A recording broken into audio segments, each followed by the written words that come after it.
Hey guys, Marcus Catkin with the Blindside Football for your daily fantasy update.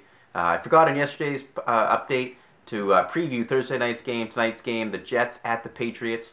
So real quick, I wanted to get this out there to you guys. Hopefully this reaches you before game time.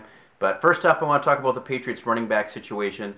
Obviously, Stephen Ridley's done for the year. So we got to think about who's going to pick up the running game for the Patriots, or is it going to be some sort of committee? First off, I just want to say I don't think it's going to be Shane Vereen. Throughout his career, he hasn't really been that full-fledged running back guy who's going to get a heavy workload. In his career, only 3 times has he ever had more than 11 carries in a single game, and didn't get a lot of the carries last week after Ridley went out. So first up for them, we're going to see Brandon Bolden, this guy that knows the offense, has been with the team for a few years, but has kind of fallen out of favor with them. And I think just because of a playbook standpoint, we're going to see him a lot in tonight's game, but necessarily isn't the long-term plan for the Patriots.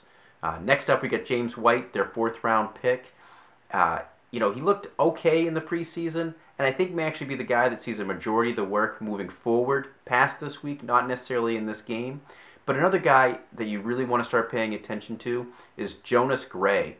This is a guy that looked great for the Patriots during the preseason, but then was cut, and then a little bit earlier this week, added to the practice squad, and then quickly upgraded to their active roster. So he could be somebody that they really, really like in a deeper format, a guy that they see that can kind of fit that Stephen Ridley role to a T.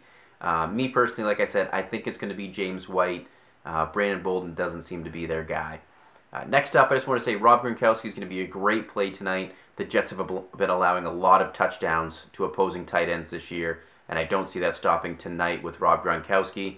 Other side of the field, talking about tight ends, Jason Morrow, I think he could see a nice game here. We're going to see Donta Hightower kind of playing that inside linebacker role now that Jared Mayo is out for the year. So pay attention to that. But I think it's going to kind of leave up some weaker outside linebackers for Morrow to take advantage of. And I think he's going to see a lot of targets in this game because Eric Decker is going to have Darrelle Revis draped on him the whole game. So I'm not expecting much from Eric Decker in this game. But I think if we see a strong point in the passing game for the Jets, it's going to be Jason Morrow. Don't forget to subscribe below for my daily fantasy updates and follow me on Twitter @MarcusCatkin.